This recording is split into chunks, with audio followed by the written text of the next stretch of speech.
Giring Ganesha menjadi bahan tertawaan netizen usai tidak fokus menjawab pertanyaan Najwa Shihab di mata Najwa. Dalam video tersebut, Giring tidak bisa membedakan mana saran dan kritik. Konten itu sebenarnya sudah lama terbit dan beredar. Anehnya, kini muncul lagi di media sosial. Isinya, Najwa bertanya, beranikah Giring beda dengan partai? Giring lalu menjawab, berani banget, karena itu sudah komitmennya ketika masuk ke Partai Solidaritas Indonesia, bahwa begitu sudah masuk ke gedung DPR, dirinya sudah milik rakyat, dan PSI juga harus tahu. Lalu Najwa bertanya lagi, kalau gitu sekarang ia minta autokritik untuk partainya. Giring lalu menjawab, oke, apa yang bisa dikritik dari PSI, dari kadernya, kalau Anda berani berbeda dengan partai? Giring lalu menjawab, menurut saya, yang harus dikritik dari Partai Solidaritas Indonesia saat ini harus mulai lebih merapatkan barisannya lagi untuk mempersiapkan pemilu 2019.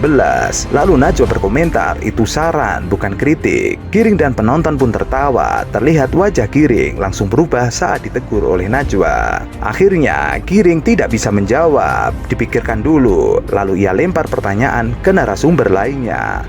Berani beda dengan partai? Berani banget, karena itu sudah komitmen saya ketika masuk ke Partai Solidaritas Indonesia, bahwa begitu sudah masuk ke gedung DPR, saya sudah memiliki rakyat. Dan PSI juga sudah tahu itu. Kalau gitu, itu bagian. Kalau gitu sekarang saya minta otokritik dong untuk partai Anda. Oke. Apa yang bisa dikritik dari PSI, dari kadernya? Kalau Anda berani berbeda dengan partai, otokritik dong. Menurut saya yang harus dikritik dari Partai Solidaritas Indonesia untuk saat ini adalah harus mulai lebih merapatkan barisannya lagi untuk mempersiapkan pemilu 2019. Itu saran, bukan kritik. Oh, itu saran ya? Bagaimana? Apa? Ada? Ada. Oke. Dipikirkan dulu, saya lempar ke yang lain. Ayo nang, ras besok. Besok. Besok.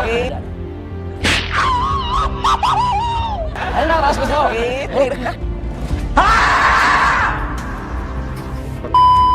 Semenjak terjun ke dunia politik dan bergabung dengan PSI, Giring memang doyan jadi bahan viral, bukan karena prestasi, melainkan karena pernyataannya yang kontroversial. Ia beberapa kali mengkritisi Anies Baswedan, namun tanpa logika, sehingga membuat para netizen geram. Sungkan pamer kemewahan, dan bukan cuma polisinya, keluarganya juga.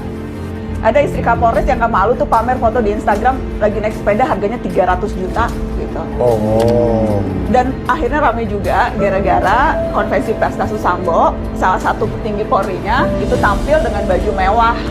Ada tuh kan kalau nggak salah rame di Twitter tuh baju Burberry yang udah dicek-cek secara netizen kita kan ini banget ya, lincah gitu ya. Olis Fashion Week baju Burberry harganya berapa tuh? 7 juta. Lebih dari 10 juta? 12 juta.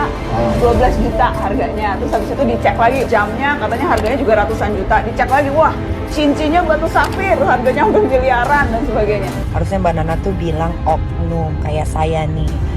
Tuh oknum Serang tuh yang kasus saya diatensi. Tuh oknum Tangsel, Tangerang Selatan tuh yang laporan saya semuanya nggak dijalanin. Ada lagi kasus penyekapan dan pemukulan yang dilakukan di Dugong, dilakukan oleh Nindi dan Dito di Polres Jakarta Selatan. Kasusnya ada, laporannya ada, pasalnya bener, korbannya ada, saksinya ada, tapi nggak jalan-jalan sampai sekarang. Tuh speak up yang kayak begitu-begitu. Mbak Nana coba lagi, rayu-rayu Pak Sigit. Cobanya mungkin dengan cara yang baik. Mungkin aja nanti Pak Sigit yang mau diwawancara eksklusif sama Anwar.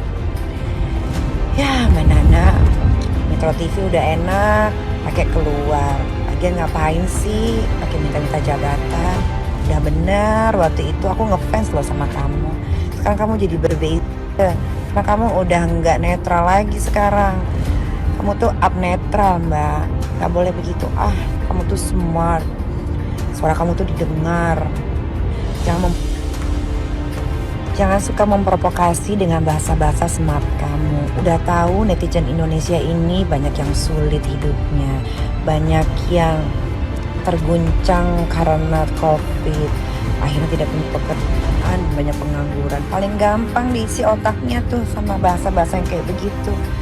Janganlah kita sebagai orang yang dilihat sama masyarakat banyak memberikan edukasi-edukasi yang menyesatkan masyarakat Indonesia, jangan membuat ini polisi satu republik ini dibenci gara-gara Mbak Nana. Nggak semua polisi itu begitu, Mbak Nana.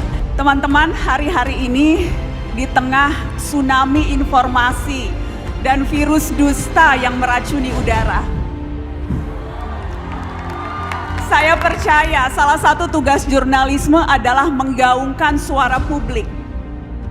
Sesederhana itu sebetulnya yang saya lakukan dan dilakukan oleh begitu banyak jurnalis lain. Menyuarakan apa yang kami anggap penting, yang semuanya harus berani dibicarakan secara bersama-sama hari ini.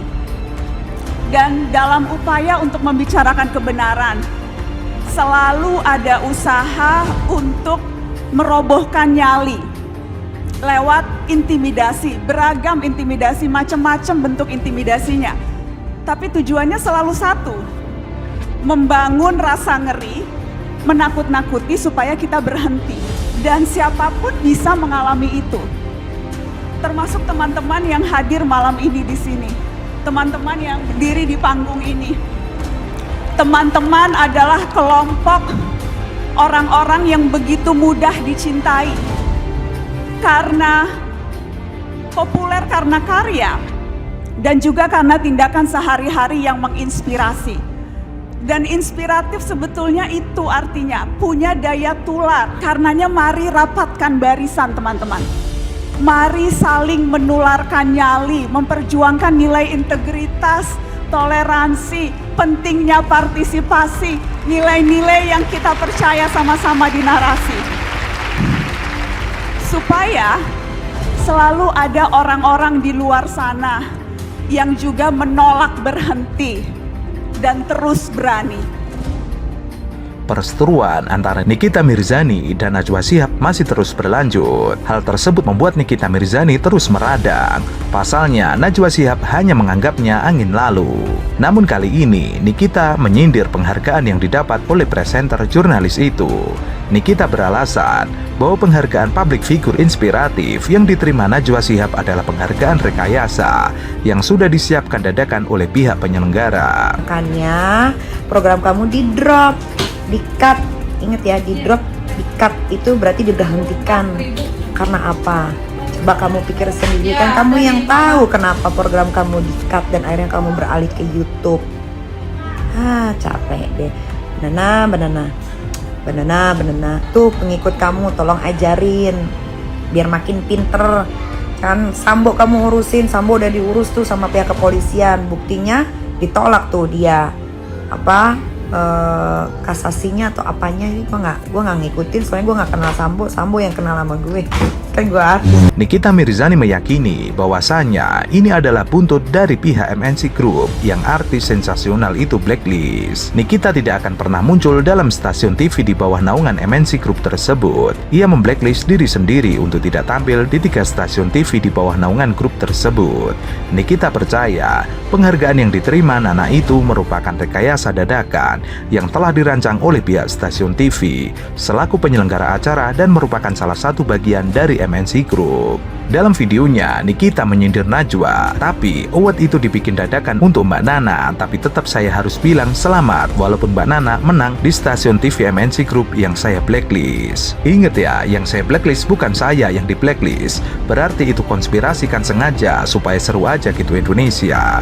Nikita Mirzani terus menyindir Najwa Shihab secara belak-belakan tidak kenal rasa takut. Di mata artis sensasional tersebut, ini semua hanya rekayasa belaka. Tidak peduli komentar warganet, Nikita cuek dan terus menyindir Najwa Shihab dan melabeli jurnalis itu sebagai virus dusta. Artis sensasional itu juga menyindir program yang selalu dibawakan Najwa Shihab di stasiun TV manapun, selalu ditutup. Kesal karena selalu membawa nama jurnalis, Nikita Mirzani menyarankan Najwa Shihab untuk menjadi jurnalis di YouTube saja. Nikita juga menganggap Najwa Shihab adalah orang yang haus akan kekuasaan.